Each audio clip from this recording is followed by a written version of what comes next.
I've been expecting you, 007. Pay close attention. I'm going to play you a short video clip. Tell me if you notice anything unusual about it, please.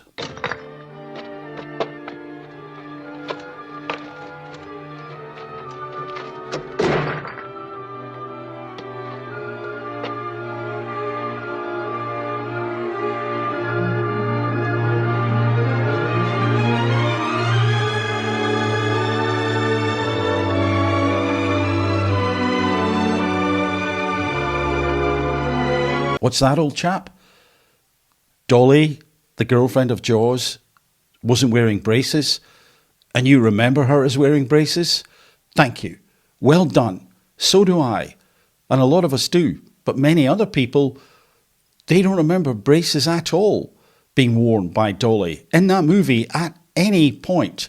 This is an example of a Mandela effect. My belief up front, for sure, is she was wearing braces. I will include later on in this video a short other video that I sent out to my colleagues in TikTok land, asking them if they could recall braces, Dolly wearing braces, and I'll share with you some of the replies. I think you may find it interesting.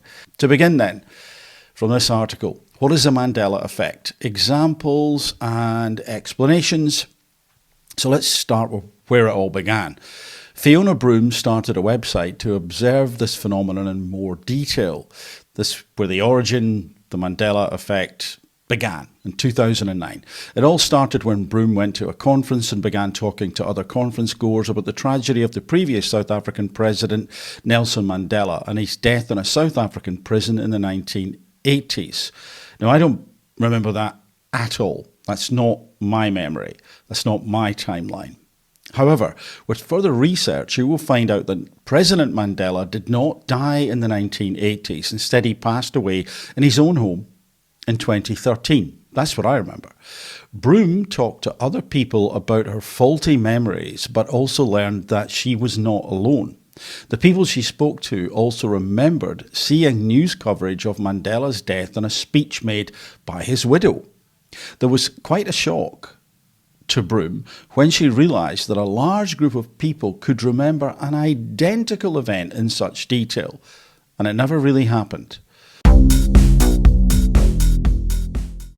We're going to go here to this article, interesting examples of the Mandela effect. Henry VIII, is he holding a glove or a turkey in his left hand? It is suggested that people are remembering a cartoon. I've never remembered him holding a turkey or any bit of food in his hand, but I vaguely seem to remember a cartoon. However, you may remember him holding some food. Then let's look at this one, Fruit of the Loom. Did the Fruit of the Loom logo have a cornucopia? I think so, but it didn't. Not even as far back as 1893. Yes, we know it does look better with it. I'm not sure about that, but I thought it did have it. Anyway, where did John Lennon and Yoko Ono have their first bed-in for peace, Amsterdam or New York? It happened in Amsterdam. You may remember differently. For me, yes, it was Amsterdam. It was always Amsterdam. So that's not a Mandela effect for me. The board game of all board games, Monopoly. Do you remember Monopoly Man? Envision him now. He's wearing a monocle, isn't he? Nope, you may be thinking of the Planters mascot because Monopoly Man never wore a monocle. I really thought he did. And then we go to this article, more Mandela effects. It's an interview with the vampire, not interview with the vampire. Am I right? No, apparently it says there, interview with the vampire. This one, Scooby-Doo. But did Shaggy have an Adam's apple? Yes, he did. I'm certain he did. Darn it, he did. He did. But maybe what I'm thinking about are particular scenes perhaps where he was gulping through fear or perhaps eating. But that image just looks wrong. Where is the Adam's apple? Or perhaps there were different versions in different cartoons. Anyway. So what could be causing this Mandela effect? Well, One theory is that it's something to do with a large hadron collider or other experiments that have been taking place that we don't know about. And maybe the smashing together of these subatomic particles has caused a schism, a split in reality. And we'll see here that Clara Nellis, the CERN particle physicist, took to TikTok to dispel conspiracy theories circulating on social media that the Large Hadron Collider in Geneva was used to manipulate the brand name of Oreo double stuffed chocolate sandwich cookies. And like, okay, when you put it like that, that does look a little bit ridiculous. But to be fair to the people who have experienced that Mandela effect, that they're grasping, clawing around, trying to find why do I remember this way, and how is it that other people remember it the same as me, but a lot of other people remember it entirely differently? What went on? Well, relatively recently, the Hadron Collider was switched on. Maybe that's tampered with reality. I think it's a fair question to ask. Why not? And from the same article, advocates of the Mandela effect think it's a genuine effect. It is a genuine effect.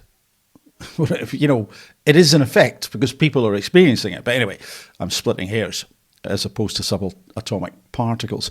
Many believe this is based on the many worlds or multiverse theory, and that things are different in parallel realities, Dagnall said, who, again, has been quoted earlier in this article, referring to the theory that suggests there may be other universes, potentially an infinite number of them, beyond our own. I also came across the idea of time travel, which would be causing small changes in the fabric of time. What else might be going on? False memories. The Mandela effect is a really fascinating memory phenomenon where everyone seems to show incorrect memories for common popular icons, says neuroscientist Wilma Bainbridge, an assistant professor in University of Chicago's Department of Psychology. It is really growing in popularity on the internet on sites like Reddit and TikTok. And while for many people it's sort of a fun little game they might play, I realised that it is actually a very interesting effect of human memory that hadn't been studied experimentally before. Yes, indeed. The University of Chicago's Bainbridge, however, said she has bad news for alternate reality hopefuls. Sorry to disappoint people who believe in the parallel universe, but in our drawing study, we asked people if they had heard of Pikachu or Mr. Monopoly before. And if they said no, we would show them a picture. Then after a short delay, we asked them to draw them from memory, she said. Even those who had never heard of them still made some of these errors, like the tail and the monocle. Again, the point there is that another Mandela effect is the tail. Some people remember it with a black tip and other people don't. These people had this false memory right after learning about the characters, which shows that this effect can happen even without going across parallel dimensions. I'm sure it can absolutely happen even without going across parallel dimensions. But to say it's not some kind of parallel universe, who knows? It may be. Anyway, let's keep going. From this article, False Memory in Psychology, Examples and More. The question inquiring how fast the automobiles were moving when they smashed into each other procured higher estimates of speed than the queries that employed verbs such as bumped, connected, collided, or hit instead of smashed. Furthermore, a week later, the subjects who had received the question containing smashed were more likely to indicate that they had also seen broken glass in the scene, although the video did not show any broken glass. These results seem to imply that the questions asked following an event could add falsity to one's memory of that event. Absolutely, and a lot of research done in that area. So, memory, malleable, and it can change, and can change quite radically. Here's a quick little graphic, how events or stimuli in the environment come to be represented in memory. So you see at the top it says encoding. Now before that, it's not shown in this graphic, but we need to pay attention to something. We need to be focused. Our awareness needs to be on it. we're focused on something, we have that attention on it, and then we need to encode it somehow.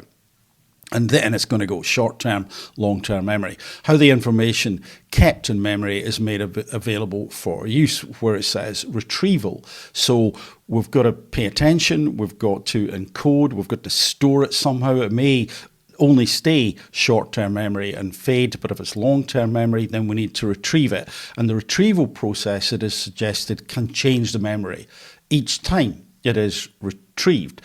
Could be based on our emotional state at that point in time, other information that we add in because we're making associations all the time. So memories can change, no doubt about that.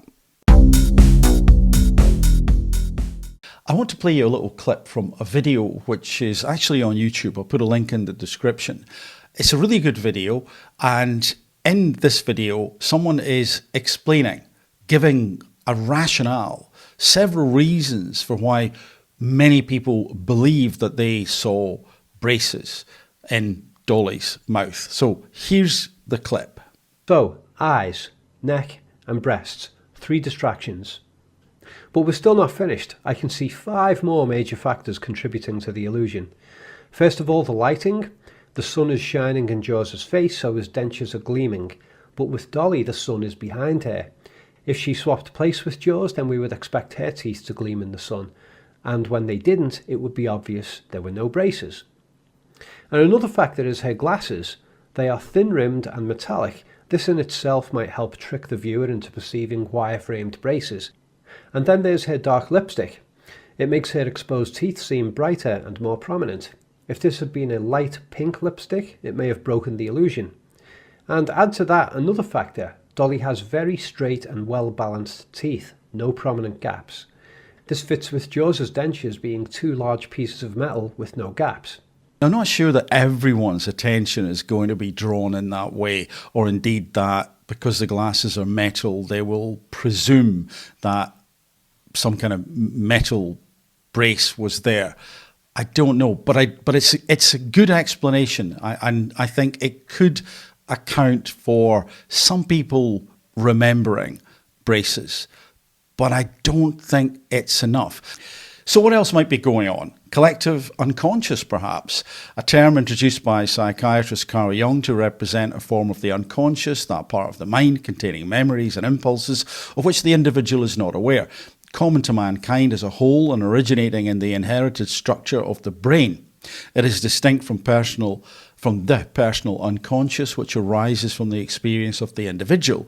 According to Jung, the collective unconscious contains archetypes or universal primordial images and ideas. So why I'm quoting from Carl Jung is to provide, I hope, a counter-argument, in a sense, to disagree with myself, to say, hey, maybe I just didn't see these braces at all. Maybe other people didn't see them. And because, as Carl Jung suggests, we may have this form of collective unconscious, it is possible that things like the metal framed glasses and the way Dolly looked in the clip has caused people to imagine the braces in a similar way. So what I'm saying is that initially I would have said, well, how is it that someone else can imagine those braces in the same way as me? That we must have seen it. But collective unconscious could explain it. I still don't think that's what's going on, but it could explain it or explain part of it. We can't necessarily rule out the many worlds idea, or indeed that something has happened to cause us to be experiencing the world in different ways. Let's then look at the video, the short video that I sent out to my colleagues in TikTok land. Hello, I'm wondering if you can help. Halloween is just around the corner. A spooky time of year. Some people say a supernatural time of year. Other people say, well, at this time of year, the veil between two worlds thins, maybe even disappears entirely.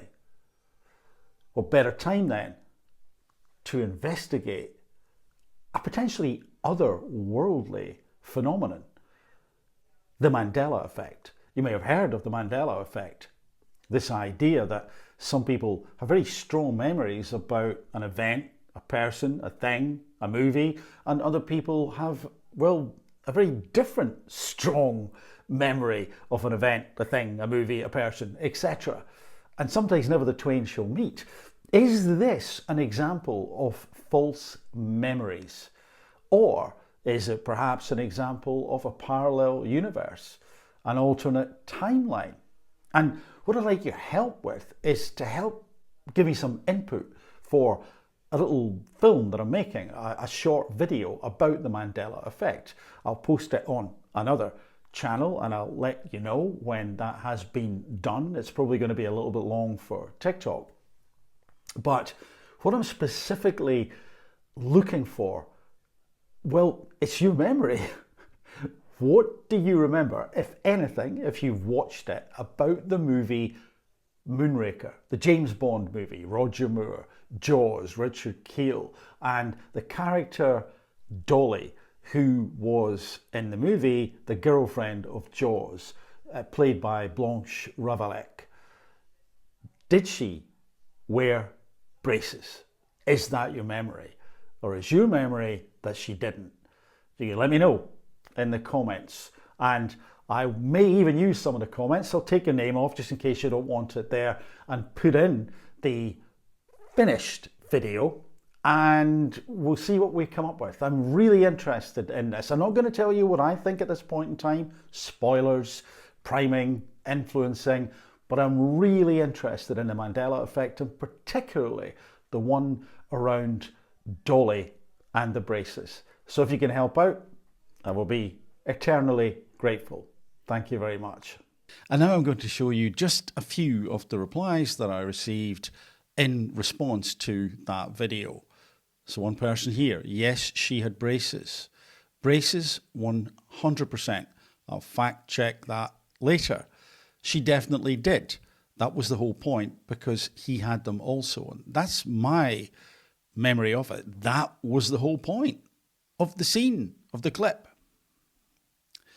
She 100% definitely had braces. It doesn't make sense otherwise. You may be saying to yourself, oh, yeah, but is this some kind of post-rationalization?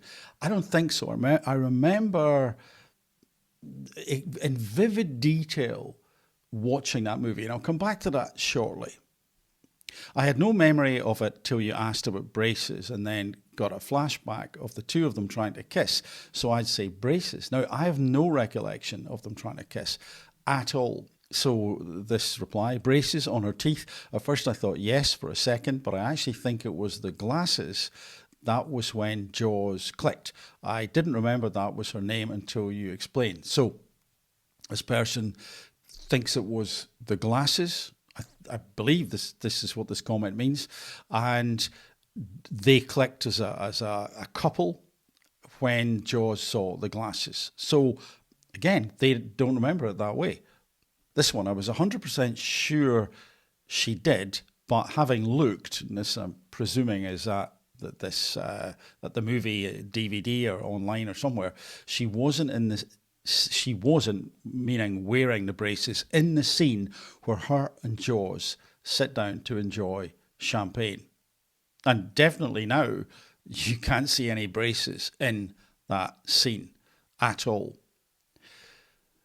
And this reply, she had hair in bunches with ribbons, and I believe she did have braces to match Jaws, but not 100%. And this comment, I think she did, and the message there is someone for everyone. And that was the message in the film, that even Jaws, well, one of the messages, could find love. And she had the braces, and that's what helped them click. So if I go back to my experience of watching the movie, I remember the road the cinema was on. I remember the cinema. I remember watching the movie. I thought it was a bit cheesy. Thought it was a little bit, shall we say, subpar for a Bond movie and a movie overall. The reason that Jaws and Dolly get together was because of the braces. But I also distinctly remember when she smiled going, oh my goodness, no. It's the romance because of the braces, and my heart sunk. It irritated me. I think it was such a silly thing to put in. The believability tanked, if that was possible, even further. But I also remember talking about this to people, and I remember watching it again more than once and thinking, oh, that scene, every time I watch it, it just gets to me. It's so disappointing. It's so unbelievable. So there's more than one memory. Let's go to this article from the Journal, Gazette and Times Courier, Mattoon, Illinois, July 1979, Bond in Outer Space. And the author there, this person, Emery Lichtenwalter, I hope I pronounced that properly, as far as I can make out, because I've looked the person up, was a real entertainment journalist, if I could call him that. Close up of that article, Keel's love affair is pretty funny. He meets this waif of a girl and gives her his aluminium smile, and she smiles back. And call her braces galore, she has about as much hardware in her mouth as he does. Of such simple pleasures is love born. Is this fake? Did somebody tee up to make it look like it was an old article? Don't know, but there you are. Now, if you think that's interesting, here is that same quote. And this I found via Reddit. And you think, okay, there it is again, same date, 1979. But here's another article from Friday 29th June. First one was 10th of July. But this one, June 1979. Keel, the giant who made his debut as a deadly but lovable assassin in A Spy Who Loved Me, has achieved from that success a kind of life of his own in the series, and this time even acquires a love interest, a small, voluptuous blonde named Blanche Ravalec. It would be a relationship made in heaven if only she wore braces. What? What is this made up? Does someone planted this to just mess with us, to muddy the waters? What do you think about this? Is it possible that somewhere there is an original copy and what we've been exposed to is a very early version of some digital manipulation of a moving image that caused even some VHS tapes to not show the braces? And maybe I'm missing something. Maybe there is an original version somewhere that someone has found. I don't know of it. And if it's not that, what else could it be? False memory? Possibly. But, things that make you go,